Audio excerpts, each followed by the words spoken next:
વાણિજ્ય વ્યવસ્થા અને સંચાલન વિષયની અંદર ચેપ્ટર નંબર 3 આયોજનની આપણે ચર્ચા કરી રહ્યા છીએ. હું છું વિશાલ સુથાર અને શરૂ કરીએ આજનો આપનો આ વિડીયો. આ પહેલાં આપણે એ જોઈ લઈએ કે ગયા વિડીયોની અંદર આપણે શું શીખ્યા. તો ગયા વિડીયોની અંદર આપણે ચર્ચા કરી હતી આયોજનના ઘટકો વિશે. આયોજનના ઘટકોની અંદર 4 ઘટકો આપણે જોયા હતા: હેતુ, વ્યૂહરચના, નીતિ, પદ્ધતિ અથવા વિધિ. વિદ્યાર્થી મિત્રો, તમને એક નાનો પ્રશ્ન પૂછાઈ શકે છે. મેં ગયા વિડીયોની અંદર કીધું હતું આયોજનના ઘટકો કેટલા છે અને કયા કયા. કેટલા છે યાદ કરો?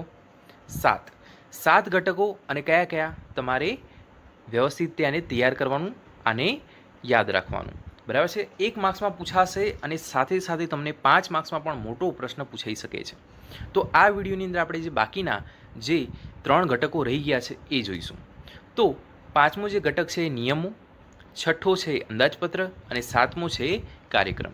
તો આ ત્રણેયની ચર્ચા આપણે કરીશું. તો ચાલો એક પછી એક સમજીએ. તો 5મો જે ઘટક છે નિયમો છે. નિયમો એટલે શું? તો નિયમો તમે બધા પરિચિત છો, બરાબર છે? અંદાજપત્રની અંદર એના ઘટક તરીકે નિયમને કેમ સ્વીકારવામાં આવ્યો છે એ તમને જણાવી દઉં. તો આયોજન શાના માટે છે? ભવિષ્ય માટે. તે ભવિષ્યમાં આપણે આ પ્રકારે કામ કરીશું. અને હા, ભવિષ્યમાં એ પ્રકારે કામ ક્યારે થશે કે જ્યારે તમે આયોજન જે પ્રકારે બનાવ્યું છે, જે પ્લાનિંગ જે પ્રમાણે કર્યું છે એ પ્રમાણે બધા જ કર્મચારીઓ, બધા જ કામદારો, બધા જ અધિકારીઓ કામ કરશે. બરાબર ને? તો એ બધા અધિકારીઓ એ પ્રમાણે કામ કેમ કરે? કે જ્યારે નિયમો બનાવ્યા હોય. બરાબર છે? 10 વાગે આવી જવાનું તો આવી જવાનું, કામના કલાકો દરમિયાન મોબાઈલનો ઉપયોગ નહીં કરવાનો તો નહીં કરવાનો, ધૂમ્રપાન કરવું નહીં તો નહીં કરવાનું. બધાનું ફોકસ ક્યાં હશે? તો બધાનું ફોકસ પોતાના ધ્યેય ઉપર જ હશે. બરાબર છે? એ ધ્યેય ઉપર ફોકસ ક્યારે આવે? કે જ્યારે એકમમાં નિયમો હોય. તો આયોજનના ઘટક તરીકે નિયમોને સ્વીકાર્યા છે. જોઈએ, આયોજનમાં નક્કી કરેલા કાર્યક્રમને પાર પાડવા નિયમો જરૂરી છે. મેં હમણાં કીધું ને, તમે કેટલાક ધ્યેય નક્કી કર્યા છે, એ ધ્યેય તમારે હાંસલ કરવા માટે તમે કાર્યક્રમ નક્કી કરશો. કાર્યનો ક્રમ એટલે કાર્યક્રમ. તો એ કાર્યક્રમ બરાબર તમારા રોજબરોજના પૂરા થાય એના માટે નિયમો જરૂરી છે. નિયમો શું કરે છે? તો નિયમો વિધિ નિશ્ચિત કરે છે. તમારી જે પદ્ધતિ છે એ ફિક્સ કરી આપશે કે તમારે આ રીતે જ કામ કરવાનું, અને સ્પષ્ટ સમજ આપે છે. બરાબર? તમારા ધ્યેયની સ્પષ્ટ સમજ આપશે કે આપણે કેમ કામ કરવા આવીએ છીએ. બરાબર છે? અથવા તમારે જે કામ કરવું છે, કેવી રીતે કરવું છે એ સ્પષ્ટતા સાથે આવી જશે, સ્પષ્ટ થઈ જશે કે આપણે આ રીતે કામ કરીશું. તો આ વિધિ નિશ્ચિત કરે છે, સ્પષ્ટ સમજ આપે છે, સાથે સાથે તેનાથી કર્મચારીઓમાં પણ શિસ્તની સ્થાપના થાય છે, અને જે ધ્યેય સિદ્ધિ છે અને નિરીક્ષણનું જે કાર્ય છે એ પણ સરળ બને છે. તો નિયમોથી આ થાય છે. દાખલા તરીકે કેવા નિયમો હોઈ શકે? તો કામના કલાકો દરમિયાન કામદારોએ મોબાઈલનો ઉપયોગ કરવો નહીં, એકમમાં ધૂમ્રપાન જે છે, વ્યસન જે છે કરવું નહીં. બરાબર છે? એનાથી થશે શું? તો ફોકસ છે પૂરું કામ ઉપર રહેશે, અને આપણે જે ધ્યેય નક્કી કર્યા છે, જે સમયની અંદર ધ્યેય પૂરા થવા જોઈએ એ સમયની અંદર આપણા ધ્યેય પૂરા પણ થશે. એટલા માટે આયોજનના ઘટક તરીકે નિયમો લીધા છે. ઓકે, 6થું જે ઘટક છે એ છે અંદાજપત્ર. અંદાજપત્ર એટલે શું? તો આવકો અને ખર્ચાઓ આનો અંદાજ એટલે અંદાજપત્ર. બરાબર છે? તો એકમમાં નક્કી કરેલા જે ધ્યેય છે એને પૂર્ણ કરવા માટે અંકુશના માધ્યમ તરીકે અંદાજપત્રનો ઉપયોગ કરવામાં આવ્યો છે. વિદ્યાર્થી મિત્રો, અહીંયા એક શબ્દ છે, અંકુશના માધ્યમ તરીકે અંદાજપત્રનો ઉપયોગ કેમ કરવામાં આવે છે? અંદાજપત્ર એટલે આવકો અને ખર્ચાઓનો અંદાજ. તો આવકો અને ખર્ચાનો અંદાજ અહીંયા આયોજનના ઘટક તરીકે કેમ મૂક્યો છે? તો વિદ્યાર્થી મિત્રો, હું તમને બતાવી દઉં કે માની લો કે તમારા વર્ષમાં આટલો ખર્ચો થવાનો છે, એના કરતાં જો વધારે ખર્ચો થાય છે તો આયોજન મુજબ એ ખર્ચો થયો નહીં. બરાબર છે? તો એ વધારે જે ખર્ચો થયો એના કારણો આપણે શોધીશું, અને એ જે વધારાના જે કારણો છે, બરાબર છે, એ જો ખોટા છે તો એને આપણે સુધારીને જે નવા નિયમો છે એને સ્થાપિત કરીશું. એટલે અંકુશના માધ્યમ તરીકે અંદાજપત્રનો ઉપયોગ કરવામાં આવે છે આયોજનમાં.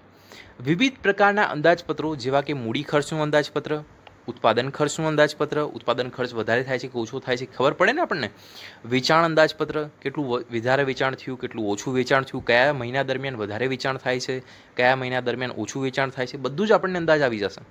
રોકડ અંદાજપત્ર વગેરે તૈયાર કરવામાં આવે છે, જેના થકી આયોજન આપણું સ્પષ્ટ બને છે. ઓકે, તો અંદાજપત્ર આયોજનના ઘટક તરીકે અહીંયા સ્વીકારવામાં આવ્યું છે. અંદાજપત્ર એકમની પ્રક્રિયા પર અંકુશ રાખે છે, ઉપર વાત કરીએ એ મુજબ, અને સંચાલનના જે કાર્ય જે છે એને કાર્યક્ષમ બનાવે છે. સંચાલનનું જે કાર્યક્ષમતા જે છે એ વધારે અંદાજપત્રના આધારે આપણે બનાવી શકીએ છીએ. તો અહીંયા કીધું છે અંદાજપત્ર એકમની પ્રક્રિયા પર અંકુશ રાખે છે અને સંચાલનને કાર્યક્ષમ બનાવે છે. અને આના પછી આનું 7મું ઘટક છે એ છે કાર્યક્રમ. જો આગળ પણ મેં તમને કાર્યક્રમ વિશે જણાવ્યું હતું. કાર્યક્રમ એટલે શું? કાર્યનો ક્રમ એટલે કાર્યક્રમ. એ આયોજનમાં એને છેલ્લું ઘટક કીધું છે કાર્યક્રમ. આ છે શું? તો ધંધાકીય એકમમાં કરવાના થતા જે કાર્ય છે એને જે ક્રમ આપવામાં આવે છે તેને કાર્યક્રમ કહેવામાં આવે છે. વિદ્યાર્થી મિત્રો, તમને 1 માર્ક્સમાં કાર્યક્રમની વ્યાખ્યા પણ પૂછી શકે છે, પદ્ધતિની વ્યાખ્યા પણ પૂછી શકે છે, નીતિ છે એની વ્યાખ્યા પણ પૂછી શકે છે. બરાબર છે?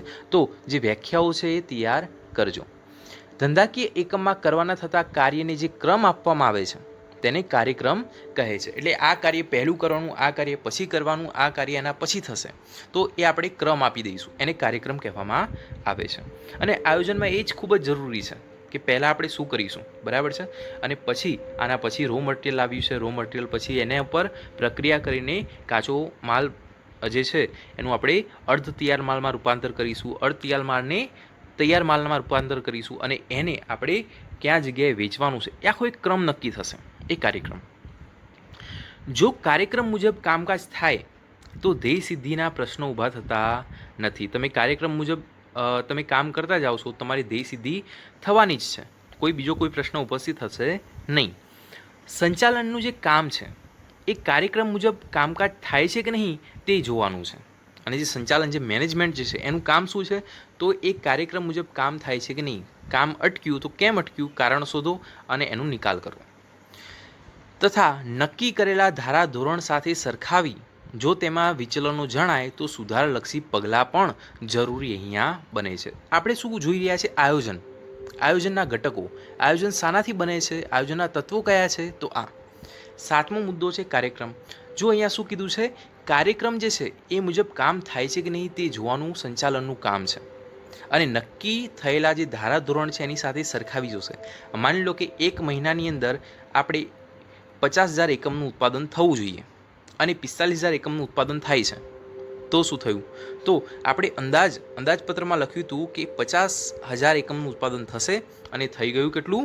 45,000. તો 5,000 કેમ ખૂટ્યું? તો વિચલનો આવ્યા. વિચલનો એટલે તફાવતો. વિચલનો જણાયા તો એ સુધારાલક્ષી પગલાં લઈશું.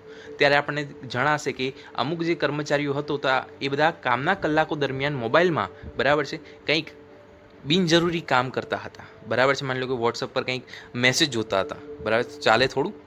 કામના કલાકો દરમિયાન મોબાઈલ પર પ્રતિબંધ, પછી આપણે નિયમો બનાવી દઈશું. બરાબર છે? સુધારલક્ષી શું કર્યા? પગલાં લીધા. અને એ પછી આપણો જે કાર્યક્રમ છે એ કાર્યક્રમ મુજબ કામ થશે. યોગ્ય સમયમાં જે આપણે નક્કી કરેલા જે એકમો છે એ આપણે બનાવી શકીશું. એ કાર્યક્રમ છે. બરાબર છે? અને કાર્યક્રમમાં જો વિચલનો જણાય છે તો એના સાથે, બરાબર છે, એને આપણે સુધારવા માટે આપણે શું કરીશું? સુધારલક્ષી પગલાં લઈશું. બરાબર છે? એ કાર્યક્રમ છે. તો આ 7 ઘટકો આયોજનને રિપ્રેઝેન્ટ કરે છે. આયોજન કરવું છે તો આ 7 ઘટકો એમાં હોવા જોઈએ. 7 અથવા 7થી ઓછા હશે તો પણ ચાલે છે. બરાબર છે? પણ હા, આ 7 ઘટકો વિશે તમને ખ્યાલ આવ્યો હશે. બરાબર છે? આ સાથે જ વિદ્યાર્થી મિત્રો આ પ્રકરણ પૂર્ણ થાય છે. વધુ આવતા વિડીયોમાં આપણે જોઈશું.